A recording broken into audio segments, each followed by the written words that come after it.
Jama si kabaje jaalala caala kabaje si qabu si kabaje bar. Sodaa qashtiidha Allah. Namni akka keetiin jiru pride. Thank you so much. Bilisummaa. Sodaan kabajama waan ta'eef. Akkaawuntii verify ta'e dhiisee akkaawuntii xiqqaa namni hin beekne naa kenna kun. Ahaa. Abbiin cufattee maal jettu? Tokkoon idee tokkoon kan hin beekamneen ol darbuun isaa maali? Isuma beekamuun ol darbuu wayyuma. Yoo ka beekamu ka verify ta'e sanii dhufee darbe Itoophiyaan hundi sadaqaa eegatti ka sheeritti goratti. Kanaaf namni hin beekne naa kenna.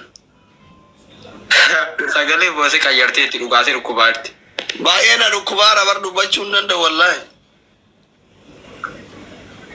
Yaa'u maal balaani gaawtu biyya keenyaati waa meeqa asii kanarraa si qabee nama ciiftee ol kaataa maalirraa si qabere. Aboo bakka maciisu gidee ol ka'u sagalee na cufate arga. Mukayyafaatu na dha'e na fakkaata. Mukayyafa bitti bantee ciiftee ati jala iddee qilleensa isaa. Osumaa ijoollee warra gatan kana dhageeffadhu gadda gaafa afaan amaaratiin ragataan an ture san sirkii lafa kaa'ee dagadhee rafe mukayyafa diidama irra deebisee ganama gidee hirribaa ka'e ka'u furtuu. Thank you so much. An dhukkubsadhe bashiteenyaa ta'e. Bar sanatu si miidhee jechuudha bar. Wallahi warra TikTok hojii keessa nyaadha maqaa rabbi. Kun amma bashiteenyaa ta'e. Wallahi warra TikTok bakka nama eenyuudhaaf haa bakka dhiifama faa jedhi warra TikTokiitiin. Abdi. Maal doktore sagalee na jijjiirame. Sagaleen baay'ee na jijjiirameemi. Jijjiiramee akka rakkoon jiru hin beekama kun koo keessa bar.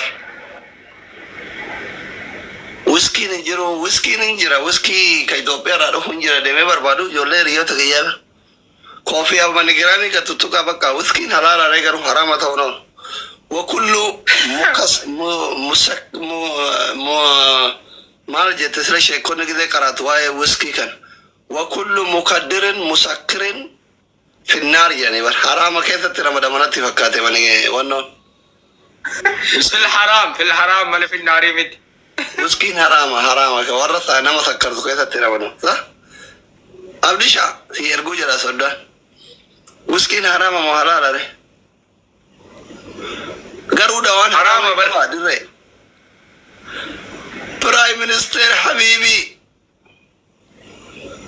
Sima. Gidee mootummaan biyya bulchu soddaa isaati akkatti giiftii kennu namatti hin tolu. Prime Ministeriin kun musinnaa dalagaa jira seera mirga walqixxummaa sarbaa jira bar. Maaliif? Ani intala ganda isaa ujala qabaa. Kana bar malaamaltummaa firoomaan hojjechuun kun bar kana rakkoon jiru. Aangoyyuu seenaa kennuudha ganaa hiriira baatanii daawon seenaa minaamin jetti bar Oromoon ganaa seenatti hiriira baati. Isiin bakka ministeera nagaa sana buutu qaallittitti isii ministeera nagaa narka bade maqaansi. No bakka maa biyyi buuti walii galaneeru. Haadha bakka biyyi buufnaafanii bar. Haati dandeettii biyya bulchuun qabdu seenaa qaba malee. Hoggasa wayisii bakka dhiisu seenaa ajjumatti naangoo argatte gaa. Laala. Ani manguddoo araaraa taayoo biyyi walloste. Ati akka siidaatti teessa namni dhufee si daawwata abbaa Prime Ministeriiti jennaan. Siidaa taatee teessa.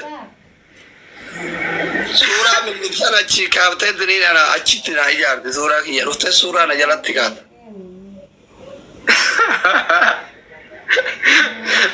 Nama hunda suuraa keetiin deemmata sana booddee.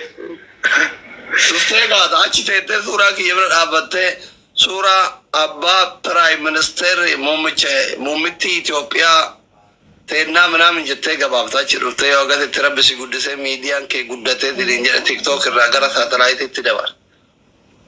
Ishraaq. Du'aayi kee waraabeen lafa qabaa guddeessu sati jette sana booda gad lakkisaa Facebook irra taa'uun guddadhe du'aayicha yaadadhe booddee. Yaa qophaa'i bakka.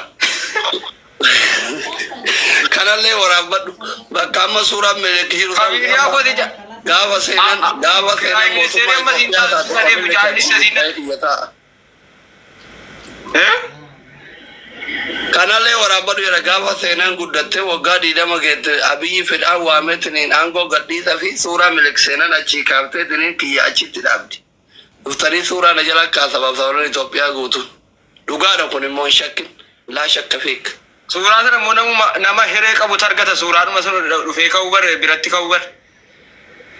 Oromoon bilaashatti dhuftee bira kaati. Amaarriin kafattee kaati. Birri dhibbaaf. Oromoon umti mikka nyaala tokko tokko waa rakkoo umti hin gubdi hooma tokko gooti tokko tokko hundi bar qulqulluu miti bar. Hin gorsina hin barsiifne sirroofti uf barattee agasitti kana waggaa 15 ta'u ganaa seenaa nama waggaa 5. Agasitti Oromoon hundi sabboonaa ta'e eenyummaa jaalala biyyaa hin barata. Biyya bulchuu umurii 20 keessa biyyan bulchamu bare hojjechuu ta'uu dandeessi malee. Maal abbaan Jifaar umrii 18tti mootummaa ta'e mootii ta'e.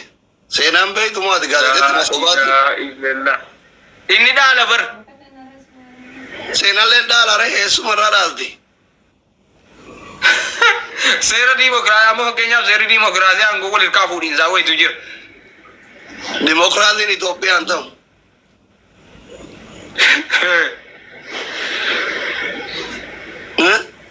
Yaa ijoollee waa'ee bulchiinsaa seenaa kana irratti yaada qabdu mormuu sabdu mokka.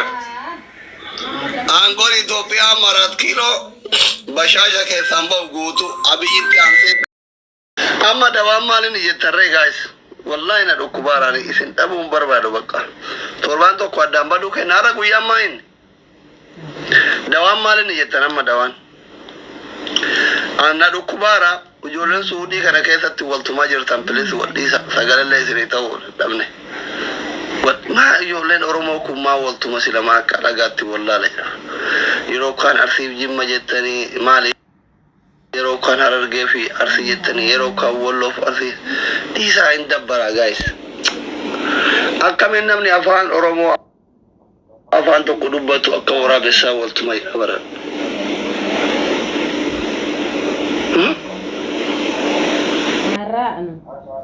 Maita.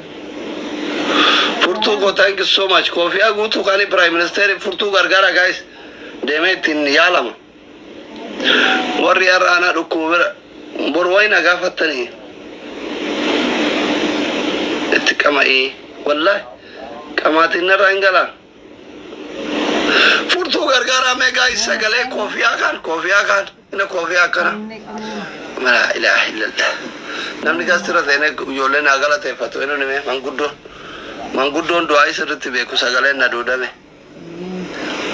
Namni sirriitti du'aa beektan tokko bareeta furtuu fi Prime Ministeri Abiyyi wanna gootan du'aa. Amma amantanii miti ka toppii tuura jiru kun Abiyyoo isin jiran amantanii miti silaati. Oromoon kun yoo maaluma jireen amanaan. Yoo na dhukkuba jiru hin kolfitan. Yoo kun Abiyyi isin jedhu hin kolfitan. Yoo kun Aftaami isin jedhu hin kolfitan. Yoo kun kana isin maaluma Rabbi isin gore jira bar. Amma kana mafara jiru kun amantanii amanuu baattanii mootummaa Itoophiyaa bulchaa jiru soddaa doktoraati Abiyyi. Maal barbaadda maalitti isin dhaamu? Maalitti isin dhaamume akka sirraa'u maal godhan? Maalitti isin himu? Maalitti isin dhaamu? Komentii barreessa kamu dhugaa barreessa maalitti isin dhaamu sagaleen na dhugaa akkanumatti maatiin jazbaan natti ergata wanti dhufa yaa rabbi dur kana qaba geemi natti ergata wallahi lakkisi jaalannaa Itoophiyaa nuu kenne jedhiini Itoophiyaan Oromooti garaaf si kennare mana nuu haa kennu dalagii ijaaradhu mana nuu haa kennu jetti gadheen lafa nuuf haa kennu dalagii bitadhu lafallee sira sartee gidaaye lafa sii kenna sira majammara nagaya buusii jedhini maasha Allah kunu kana nagaya inni kun sirri tokko nagaya malee rabbi si haa fayyisu amin jaarsa na haa godhatu astaghfirullah hidhadhi maazinnaashin qaba jireenyatu nutti qaala'ee kunillee yaada sirritti waan mootummatti 4 kiiloodhaan dhiisi jedhiini akkana 4 kiiloo gadhiisi jedhiini maalati jireenya haala gadhin dhiisi yookiin 4 kiiloo nagaya buusi jedhiini doolaarri nuuf haa tasgabbaayuu sirri kunillee gaafii sadii gaafii sirriitti dhugaan haa bulchuu dhugamaan bulchaa jira itti fakkaatetti bulchaa jira Itoophiyaa. Eshi kabira gaafii sani Joon Daani'eel baasi jedhini dhageettani hiriyyaan Joon Daani'eel hattuu guddaa beekamaadha jedhan bara Mallasaa keessa. Hattuu guddaadha jedhan. Nama murtiin du'aa yeroo sadiitti murtaa'ee mana hidhaa qallitti itti bada jedhan. Gadheen nama galaafatti bara wallaahi. Bakka ooltan hiriyyaa filachuun bareeda bara. Galatoomaa jedhini galatoomaa Prime Minister galatoomaa warri kun nagaya buusaa jedhanii Oromiyaa guddisi jedhini Oromiyaa nu guddisaa isin jedhaa jira uummanni Oromoo dhugaa hacee baasii jedhini dhageettan dhagayaa jiran isin dhagaa jiran barreessa koomentii aangoo Joowarii gadhiisi jedhini kootu paartii maaliti paartii seeni asli sin filannaan paartii jennu ummata Itoophiyaa ka galata hin qabne kana bulchuu mannaa